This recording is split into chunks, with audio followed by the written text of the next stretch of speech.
स्वागत करता हूं आपके अपने YouTube channel computer science with Akshay sir, यानी मैं। ओके, तो अभी तक हम लोगों ने फंक्शन को जो है अच्छे ढंग से समझ लिया है, जान लिया है। अब आपके सिलेबस में फंक्शन का जो लास्ट टॉपिक है वो है global and local scope of variable. तो उसको जानेंगे हम कि वो होता क्या है। तो इसको इरेज करते हैं। ये अभी जूम क्लासेस चल रही थी तो उसमें पढ़ा रहा था, ठीक है। तो इसको इरेज करते हैं। और मैंने कहा क्या भाई, ग्लोबल एंड लोकल स्कोप, लेकिन उसमें एक वर्ड आ रहा है। वो वर्ड कह रहा है कि भाई मुझे बताओ कि स्कोप का मतलब क्या होता है। ठीक है, स्कोप मतलब क्या? तो स्कोप का मतलब होता है एरिया ऑफ प्रोग्राम।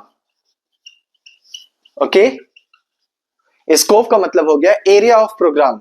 ठीक है, एरिया ऑफ प्रोग्राम जिसमें, यानी कि इन विच हम क्या ले रहे हैं भाई, हम वेरिएबल ले रहे हैं। इन विच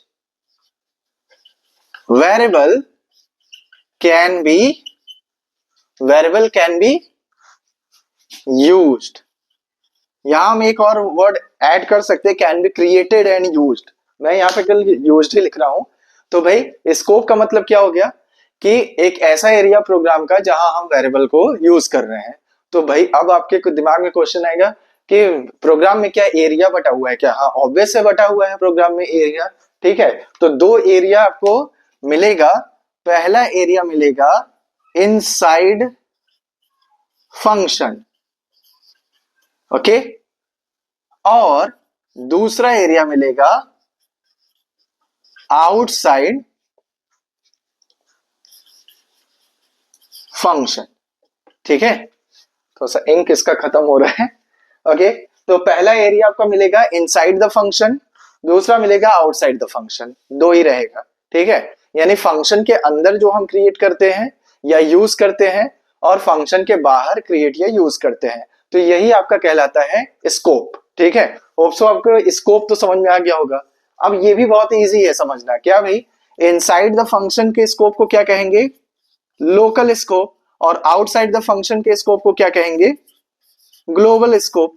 अब देखो, पढ़ने का तरीका यही है कि जो वर्ड नहीं समझ में आ रहा है उस वर्ड को पहले उस वर्ड का मीनिंग निकालो, उसके बाद आपका टॉपिक एकदम क्लियर हो जाएगा। अब मैंने कह दिया स्कोप ऑफ वेरिएबल, तो अब स्कोप का क्या मतलब? रेंज की बात कर रहा हूं मैं, तो ऑब्वियस रेंज की बात हो रही है। लेकिन अगर उसको सही वर्ड में अगर हम रखेंगे तो और आसान लगेगा। तो इसलिए मैंने कहा area of program in which variable can be used.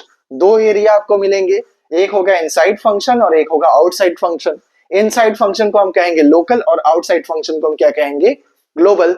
Okay, अब एक एक का डेफिनेशन देख लेते हैं या फिर पॉइंट वाइज समझ लेते हैं कि लोकल स्कोप क्या है, उसमें क्या चीजें होती हैं, या फिर ग्लोबल स्कोप क्या है। एक चीज ध्यान देना, कभी भी वाइवा में अगर पूछ रहा है लोकल वेरिएबल क्या होता है, या क्वेश्चन पूछा लोकल स्कोप ऑफ वेरिएबल, दोनों का आंसर सेम है, घबराने की चिंता नहीं है। ठीक है, ओके, तो अब बात कर लेते हैं इन दोनों को पॉइंट वाइज, थोड़ा सा और याद हो जाएगा और डेफिनेशंस क्लियर होंगे। ठीक है, ओके, तो ये मैंने लिख लिया ताकि आप लोग के लिए आसान हो जाए, टाइम वेस्ट नहीं होगा। आप इसका एसेस ले सकते हो। आज बच्चे भी कुछ ज्यादा खेल रहे हैं, छुट्टी का टाइम है, क्रिसमस है तो बाहर ही है।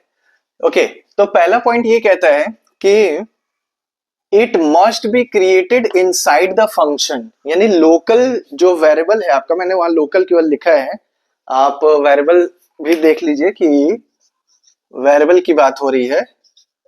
ओके, तो लोकल जो वेरिएबल है उसका जो है क्या है भाई, पहला रूल कि it must be created inside the function. ठीक है, दूसरा must be used inside the function, यानी क्रिएट और यूज दोनों कहां पर होंगे? फंक्शन बॉडी के अंदर।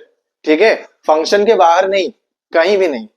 ओके, और दूसरा ये है ग्लोबल में कि must be created outside the function, यानी कि वो किसी भी, पूरे प्रोग्राम में 10 फंक्शन बने हैं लेकिन किसी भी फंक्शन के बॉडी के अंदर ये ग्लोबल वेरिएबल क्रिएट नहीं होगा। Must be created outside the function.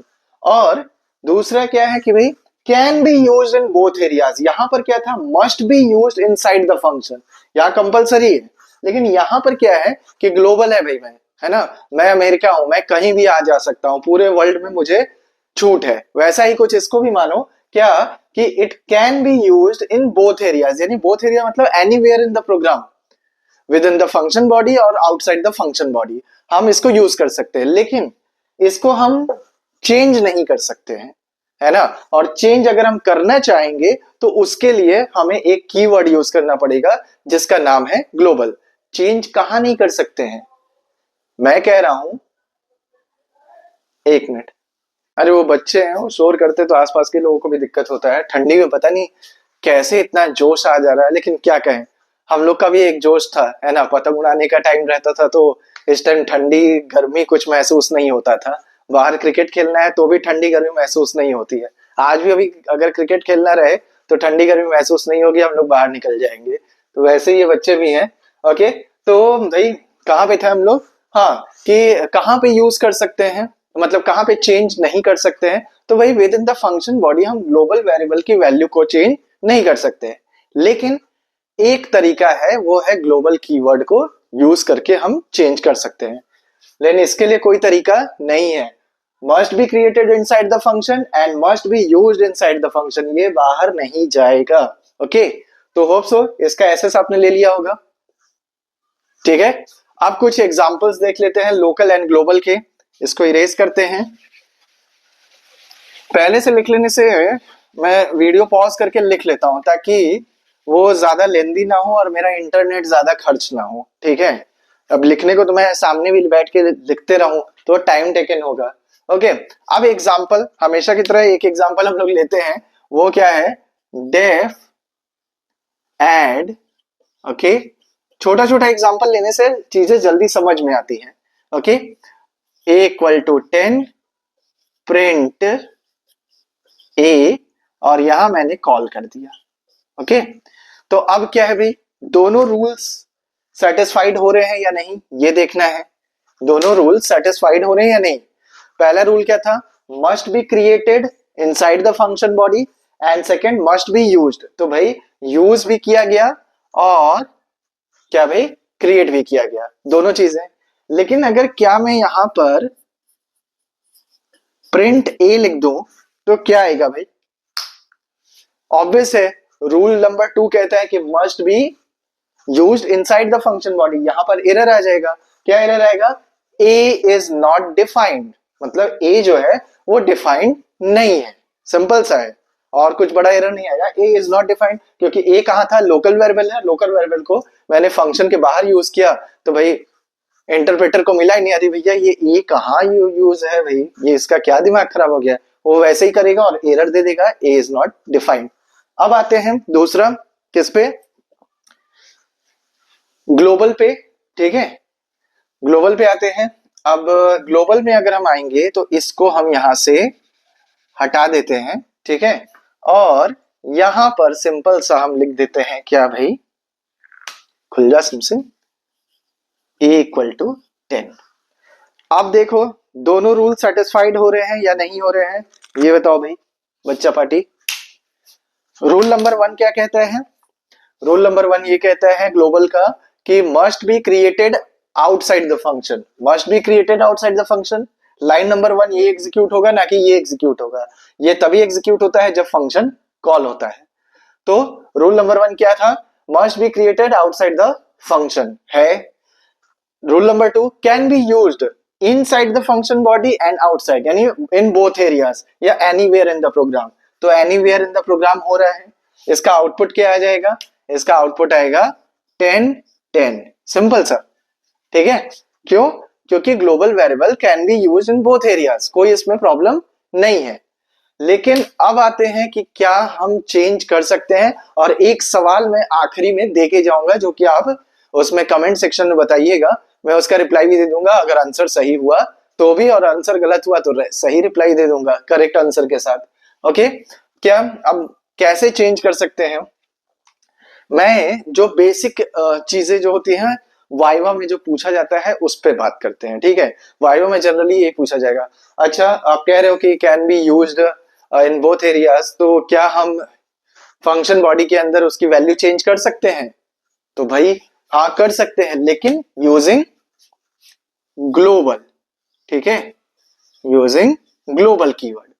अब कुछ मास्टर बच्चे क्या करते हैं, जो एकदम लेजेंड प्रो वाले बच्चे हैं, जो सोचते हैं कि कोडिंग तो मेरे लिए एक थैनोस का स्नैप के तरह है, तो वैसा यहां पर क्या करेंगे कि ठीक है ए की वैल्यू 20 कर दो।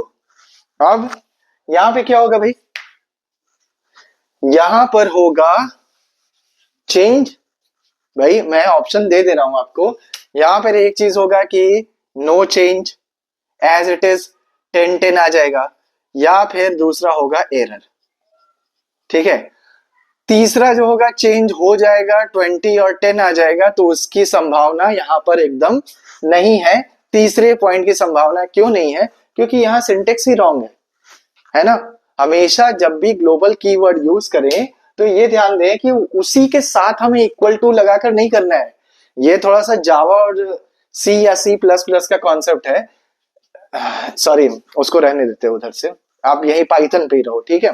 क्या भाई कि कभी भी ग्लोबल हम जब यूज कर रहे हैं तो ग्लोबल ए लिखा मैंने जावा सी सी प्लस प्लस इसलिए कहा, चलो उस पर बता दे रहा हूँ कि उसमें क्या होता है ना कि जनरली हम लोग उसमें ये उसी का कॉन्सेप्ट है, जो बच्चे पहले से कोई लैंग्वेज पढ़े हों उनको दिक्कत होती है। इंट ए इक्वल टू 20, ये सेमी कॉलन है, ये एक्सेप्टेबल है इसमें, ठीक है।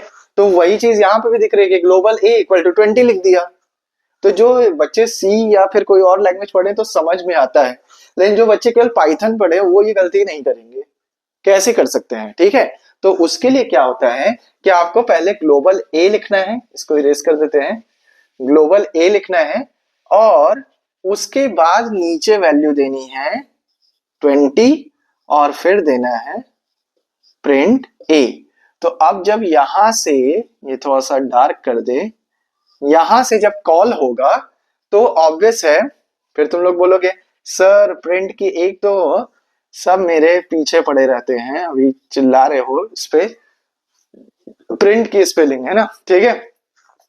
तो यहां पर क्या आउटपुट आएगा, यहां पर भैया ऑब्वियस है कि चेंज हो गया, तो चेंज हो गया तो पहले का आउटपुट क्या हो जाएगा 20, ठीक है, और दूसरे का भी आउटपुट क्या होगा 20 ही होगा, क्योंकि चेंज हो गया है, कोई दिक्कत नहीं है, चेंज हमने कर दिया है, तो पहले का आउटपुट ही मतलब आउटपुट ही क्या हो जाएगा, यहां भी 20 हो जाएगा और यहां भी 20 हो जाएगा, ठीक है। यानी global variable can be changed inside the function body, but it must use global keyword. और global keyword global a equal to देके 20 मत लिखना, वेरिएबल कह रहा हूं, वाइवा में है ना, वाइवा में अधिकतर ये बच्चे मिस्टेक करते हैं, प्लीज ये मिस्टेक मत करना। और यहाँ a इक्वल टू 20 जो लिखे हैं उस तरह करना कि पहले ग्लोबल कीवर्ड के साथ उस वेरिएबल को ग्लोबल बनाएंगे, फिर नीचे हम आकर वैल्यू इनिशियलाइज करेंगे, ठीक है। आपका क्वेश्चन क्या है, ठीक है, इसका एसएस लेना चाहो तो ले लो भाई। आपका क्वेश्चन क्या है वो मैं बता दे रहा हूं। आपका क्वेश्चन ये है कि इस प्रोग्राम का आउटपुट क्या होगा, ठीक है, इस प्रोग्राम का आउटपुट क्या आएगा, वो आपको थोड़ा सा और कॉम्प्लेक्स बनाए, हाँ थोड़ा और कॉम्प्लेक्स करते हैं, ठीक है, कि इस प्रोग्राम का आउटपुट आप लोग बताएंगे कि क्या आएगा।